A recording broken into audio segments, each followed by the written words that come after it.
സിപിഎമ്മിന്റെ സ്ഥാനാർത്ഥി പട്ടികയിൽ അത്ഭുതങ്ങളില്ല. പ്രതീക്ഷിച്ചതുപോലെ തന്നെയുള്ള സ്ഥാനാർത്ഥി പട്ടിക. സിറ്റിംഗ് MLA-മാരെല്ലാം മത്സരിക്കും എന്നുള്ളതാണ് ഏറ്റവും പ്രധാനപ്പെട്ട ഒന്ന്.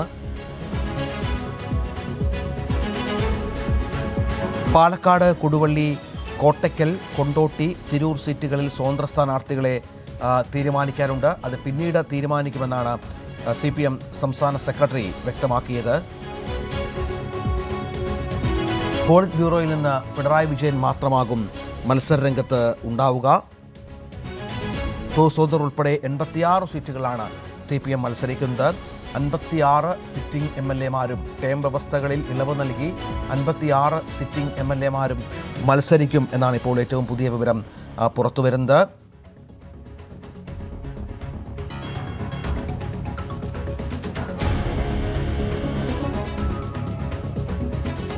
CPM-ന്റെ പട്ടികയിൽ ഏതാണ്ട് 10ഓളം വനിതകളുണ്ട് എന്നാണ് മനസ്സിലാക്കേണ്ടത്. 10 വനിതകളാണ് CPM-ന്റെ ഈ സ്ഥാനാർത്ഥി പട്ടികയിൽ ഉള്ളത്. ഇനി സ്വതന്ത്രരെ പ്രഖ്യാപിക്കാനുണ്ട്. അതിൽ വനിതകൾ ഉണ്ടാകുമോ എന്ന കാര്യം കാത്തിരുന്ന് കാണണം. MG രേണുക വിവരങ്ങളുണ്ട്. രേണുക, ഇത്തവണത്തെ സ്ഥാനാർത്ഥി പട്ടികയിൽ വേണ്ട പ്രാതിനിധ്യം LDF അല്ലെങ്കിൽ CPM വനിതകൾക്ക് നൽകിയിട്ടുണ്ടോ? രഞ്ജിത്ത്, സ്ത്രീ പ്രാതിനിധ്യം വലിയ ചർച്ചയാകുന്ന ഒരു തെരഞ്ഞെടുപ്പാണ് ഇത് എന്ന കാര്യത്തിൽ യാതൊരു സംശയവുമില്ല. നമുക്കറിയാം, കേന്ദ്ര സർക്കാർ വനിതാ സംവരണ ബിൽ പാസാക്കിയത് 2023-ലാണ്. അതിനുശേഷം നടന്ന ലോക്സഭാ തെരഞ്ഞെടുപ്പിൽ സ്ത്രീ പ്രാതിനിധ്യം വലിയ ചർച്ചയായിരുന്നു.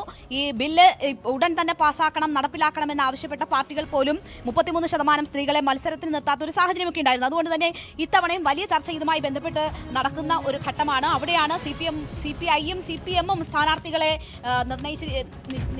പ്രഖ്യാപിച്ചിരിക്കുന്നത് എന്നൊരു സാഹചര്യമുണ്ട്. CPI മുഴുവൻ സീറ്റിലേക്കും സ്ഥാനാർത്ഥികളെ പ്രഖ്യാപിച്ചു കഴിഞ്ഞിരിക്കുന്നു. 25 സീറ്റിലേക്കും സ്ഥാനാർത്ഥികളെ പ്രഖ്യാപിക്കുമ്പോൾ 5ഇടത്താണ് വനിതകൾക്ക് പ്രാതിനിധ്യം നൽകിയിരിക്കുന്നത്. 5 സീറ്റിലാണ് വനിതകൾ മത്സരിക്കുന്നത്. നാദാപുരത്ത് അഡ്വക്കേറ്റ് P. വസന്തം, നാട്ടികയിൽ ഗീതാ ഗോപി, അടൂരിൽ Priji Kannan, Chadayamangalam J. Chinchu Rani, Karunagappally advocate MS താര എന്നിവരാണ് CPIക്ക് വേണ്ടി മത്സര രംഗത്തിറങ്ങുന്ന വനിതകൾ. 25 സീറ്റിൽ 5ഇടത്ത് വനിതകളെ നിർത്തി 20% പ്രാതിനിധ്യമാണ് CPI ഉറപ്പുവരുത്തുന്നത്. അപ്പോൾ പോലും 33% എന്ന നമ്മൾ പാസാക്കിയെടുത്ത ബില്ലിന്റെ ആ പ്രാതിനിധ്യത്തിനടുത്ത് വനിതാ പ്രാതിനിധ്യം എത്തുന്നില്ല എന്നൊരു സാഹചര്യമുണ്ട്. പിന്നീട് CPM സംസ്ഥാന സെക്രട്ടറി MV ഗോവിന്ദനാണ് വാർത്താസമ്മേളനം നടത്തിയത്.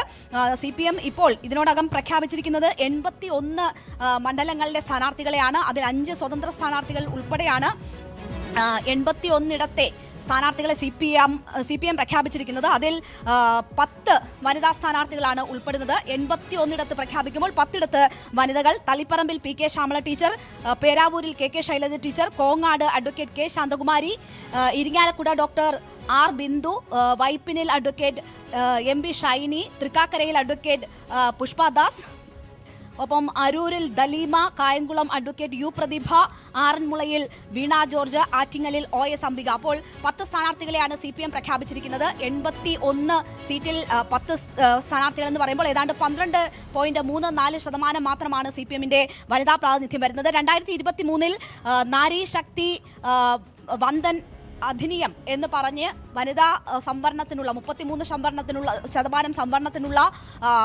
നിയമം പാസാക്കി. പക്ഷേ അത് നടപ്പാക്കുന്നത് സെൻസസിനും മണ്ഡല പുനർനിർണയത്തിനും ശേഷം മതി എന്ന ഒരു തീരുമാനത്തിലേക്ക് NDA സർക്കാർ എത്തുമ്പോൾ, കേന്ദ്ര സർക്കാർ എത്തുമ്പോൾ അതിനെതിരെ ശക്തമായ പ്രതിഷേധമാണ് പ്രതിപക്ഷ പാർട്ടികൾ നടത്തിയത്. കോൺഗ്രസ്, CPM, മറ്റ് രാഷ്ട്രീയ പാർട്ടികളൊക്കെയും അതിനെതിരെ പ്രതിഷേധം നടത്തി. ആ സമീപനം എന്ന് പറയുന്നത് ആത്മാർത്ഥതയില്ലാത്തതാണ് എന്നൊരു വിമർശനമാണ് രാഷ്ട്രീയ പാർട്ടികൾ പ്രധാനമായും ഉയർത്തിയത്. കേന്ദ്ര സർക്കാരിനെതിരെ വലിയ വിമർശനം അതുമായി ബന്ധപ്പെട്ട് ഉയർത്തുകയും ഈ തെരഞ്ഞെടുപ്പിൽ തന്നെ അത് നടപ്പാക്കണമെന്ന ആവശ്യമൊക്കെ ഉയർത്തിയിരുന്നു. പക്ഷേ പിന്നീട് വന്ന ലോക്സഭാ തെരഞ്ഞെടുപ്പിൽ പോലും CPM-ഓ CPI-യോ കോൺഗ്രസോ ഒന്നും തന്നെ ആ 33% സ്ത്രീകളെ മത്സരരംഗത്ത് നിർത്താൻ തയ്യാറായിരുന്നില്ല. ഇത് വലിയ രീതിയിൽ ചോദ്യം ചെയ്യപ്പെടുന്ന ഒരു സാഹചര്യം ഉണ്ടായിരുന്നു. വനിതാ സംഘടനകളൊക്കെ വലിയ പ്രതിഷേധം ഇതുമായി ബന്ധപ്പെട്ട് ഉയർത്തുന്ന സാഹചര്യം ഉണ്ടായിരുന്നു. അതിന് പിന്നാലെ ഇപ്പോൾ നിയമസഭാ തദ്ദേശ തെരഞ്ഞെടുപ്പ് നടന്നു. തദ്ദേശ തെരഞ്ഞെടുപ്പിലും നമുക്കറിയാം അത് 50% കേരളത്തിൽ സംവരണം ചെയ്യപ്പെട്ടിട്ടുണ്ട് വനിതകൾക്ക് വേണ്ടി. അത് കഴിഞ്ഞു. പിന്നാലെ വരുന്ന നിയമസഭാ തെരഞ്ഞെടുപ്പിൽ ഇപ്പോഴും 33% സംവരണത്തിലേക്ക് രാഷ്ട്രീയ പാർട്ടികൾ എത്തുന്നില്ല എന്നതിന്റെ സൂചനകൾ തന്നെയാണ് സ്ഥാനാർത്ഥികളെ പ്രഖ്യാപിക്കുമ്പോൾ കാണുന്നത്. CPI 20% ഒതുക്കിയിരിക്കുന്നു. CPM അത് ഇപ്പോൾ ഇതുവരെ പ്രഖ്യാപിച്ചത് വെച്ച് നോക്കിയാൽ 12% നിൽക്കുന്നത്. ഇനി 5 സീറ്റുകളിൽ കൂടിയാണ്, അത് സ്വതന്ത്ര സ്ഥാനാർത്ഥികളാണ് എന്നത് CPM സംസ്ഥാന സെക്രട്ടറി സൂചിപ്പിച്ചിട്ടു. അവിടെയാണ് CPM-ന് ഇനി സ്ഥാനാർത്ഥികളെ പ്രഖ്യാപിക്കാനുള്ളത്.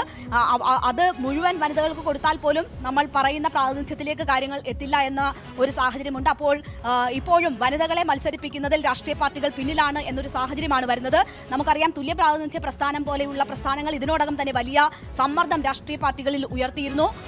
സ്ത്രീകളെ മത്സര രംഗത്തേക്ക് കൊണ്ടുവരാത്ത, അല്ലെങ്കിൽ 33% സീറ്റുകൾ മത്സര രംഗത്ത് സ്ത്രീകൾക്ക് മാറ്റിവെക്കാത്ത രാഷ്ട്രീയ പാർട്ടികൾക്ക് എതിരെ നോട്ട പ്രയോഗിക്കും എന്ന ഒരു കാര്യം അവർ ചൂണ്ടിക്കാട്ടിയിരുന്നു.